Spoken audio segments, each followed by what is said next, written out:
नमस्कार, आप देख रहे हैं सिटी पोस्ट। मैं हूं अभिषेक मिश्रा। जन अधिकार पार्टी के राष्ट्रीय अध्यक्ष और पूर्व सांसद पप्पू यादव पूरे बिहार में घूम घूम कर सीए, एनआरसी और एनपीआर के खिलाफ सभा कर रहे हैं।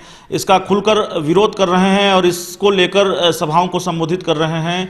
और अब उनको साथ मिल गया है उनकी पत्नी और कांग्रेस की पूर्व सांसद रंजीता रंजन का भी, रंजीत रंजन। और पप्पू यादव ने सुपौल में एक सभा को संबोधित किया है। सुपौल के सिमराही बाजार के लखीमचंद हाई स्कूल के प्रांगण में ये सभा आयोजित थी और दोनों नेताओं ने इस सभा को संबोधित किया। गृह मंत्री अमित शाह, प्रधानमंत्री नरेंद्र मोदी पर निशाना साधा और पप्पू यादव ने तो कन्हैया कुमार की तरह आज़ादी के नारे भी लगाए हैं। और इस सभा के बाद यहाँ पर तिरंगा यात्रा भी निकाली गई। तो वो पूरी तस्वीर देखिए, पूरा बयान सुनिए और देखिए कितने आक्रामक तरीके से रंजीत रंजन और पप्पू यादव सीए और एनआरसी को लेकर पीएम मोदी और अमित शाह पर हमला कर रहे हैं। इसका सीना नहीं है। 6 साल हो गया, कश्मीरी पंडित को नहीं बसा सके। गद्दी छोड़ दो, पप्पू को दे दो। 3 महीना में कश्मीरी पंडित को वहां पहुंचा देगा पप्पू यादव। इसका सीना है। इन्हें हमेशा कहना है ये कौन जात है मियाँ जी, अरे पप्पू यादव ठीक बात नहीं है, ये आदमी गड़बड़ है। मतलब आपको टारगेट करना है सिर्फ पहले वाल्मीकि के लोगों को और अब उनको जो पप्पू का खून है। 5 सालों में ये पुलवामा नहीं, हिंदुस्तान में हिंदू मुसलमान नहीं करा सके, पुलवामा हो गया। मैंने ट्वीट किया था उस वक्त 3 महीना 10 दिन पहले डीएसपी देवेंद्र की पोस्टिंग क्यों हुई? काहे? जिस कश्मीर में एक सुई नहीं आ सकता था और 1.5 क्विंटल बारूद कहां से आया? 42 लोगों को किसने मारा? जब आप सरकार में आए थे तो आपको जांच कराना चाहिए था पत्रकार जी। सुप्रीम कोर्ट के जज से मैं दावे के साथ कहता हूं उस बारूद में डीएसपी देवेंद्र सिंह का हाथ है और पुलवामा करवाने के लिए देवेंद्र सिंह की पोस्टिंग हुई थी। अब जांच करो। नहीं कराए, पप्पू का भाई मरा। उसके बाद आ गए 10 क्लास वाले गए, अमित शाह आ गए, बोला मोदी जी कुछ दिन बैठिए भाई, अब हिंदू मियाँ का कार्ड हमको खेलने दीजिए। अब आते ही शुरू हो गए वो। मैडम ने कही दी, मैडम का वो स्पीच, तलाक तलाक तलाक, मुसलमान ठीक ठाक नहीं है। क्या है? ये अपनी बेटी से मोहब्बत नहीं करता है। मोदी जी आप अपनी बीवी से बहुत मोहब्बत करते हैं। जोगी को बहुत बीवी है। अब उन्हें समझ नहीं आया। अरे अमित शाह, तलाक को समझना हो ना तो कुरान शरीफ में जाओ, सूरे निसा और सूरे बकरा को पढ़ो तो पता चलेगा तलाक क्या होता है। मैडम ने उसको बड़ी रिफाइन में बोला, अरे तलाक इस्लाम में हराम है मोदी। मुसलमानों को गरियाना है। पप्पू यादव के घर में 11.4% भ्रूण हत्या।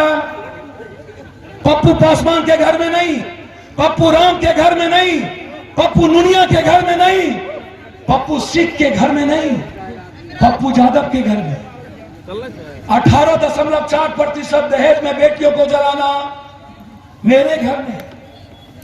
और तलाक में मैडम के क्वेश्चन पर जवाब था 500 कितना पॉइंट था? 0 कुछ पॉइंट। मतलब मेरे घर में 18 और तलाक में वो भी जाहिल जो इस्लाम और हदीस को नहीं समझा। गरिया ठीक करो, सीप से सीख ले। मोहब्बत सीखना हो तो कृष्ण की बहन का विवाह अर्जुन और अर्जुन की बहन का विवाह कृष्ण। हम तब भी रिश्तेदारी थे। मोदी जी, जोधा अकबर का इतिहास जिंदा है, तब भी लव जिहाद था। और सारे बीजेपी के बड़े नेताओं का विवाह मुसलमानों में है, तब भी लव जिहाद है। समझो मोदी जी, आपको नहीं आता है लव जिहाद करने, बस आपको नफरत पैदा करना है। मुसलमान गाय खाता है। हमारा उमर 52 साल, 2 वक्त पप्पू यादव की रोटी पूर्णिया में सीमांचल में मुसलमानों के घर में भी थी। मैं भगवान की सौगंध खा के कहता हूं, मैंने किसी मुसलमानों को कभी भारत की मिट्टी और तहजीब से अलग जीने का कभी नहीं देखा कि किसी ने कहा कि मैं गाय खाऊंगा या ऐसी तरह की बातें हैं। लेकिन मोदी जी, आपका मुख्यमंत्री गोवा का क्या कहा आपको? मैं भैंस खाऊं या हाथी, गाय खाऊं या कुत्ता, आप देखना भी मत, देखना भी मत। किरण रिजिजू ने क्या कहा? जब तक नहीं जाएगा इस देश में एनआरसी और सीए लागू नहीं होगा।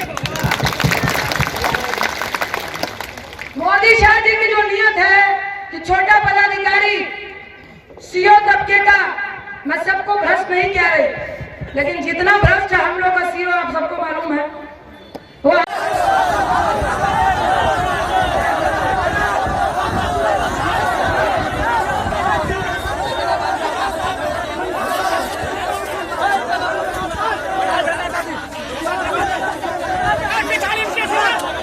मर के लेंगे, छीन के लेंगे, प्यारी प्यारी हक है हमारी, मर के लेंगे, लड़ के लेंगे, हर जान से प्यारी, हर प्यारी प्यारी, हर हक है हमारी। तो इन दिनों ये तस्वीर आम है, पूरे बिहार का दौरा कर रहे हैं, चाहे वो कन्हैया कुमार हो, पप्पू यादव हो।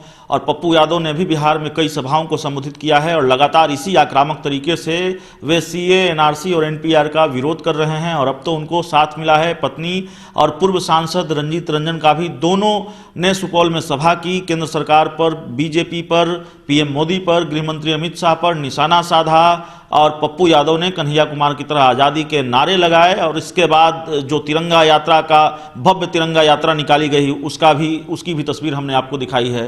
तो सीए, एनआरसी और एनपीआर को लेकर पूरे बिहार में विरोध हो रहा है और विपक्ष के जो कई नेता हैं वे लगातार पूरे बिहार में घूम घूम कर इसका विरोध कर रहे हैं, इसके विरोध में सभाएं कर रहे हैं। इस खबर में इतना ही। अगर आपको हमारी खबर अच्छी लगे इसे अपने दोस्तों के साथ शेयर करें, हमारे यूट्यूब चैनल को सब्सक्राइब करें, बेल आइकन जरूर दबा दें ताकि हमारी खबरें सबसे पहले आप तक पहुंचे। प्यार, समर्थन और सहयोग के लिए बहुत बहुत धन्यवाद।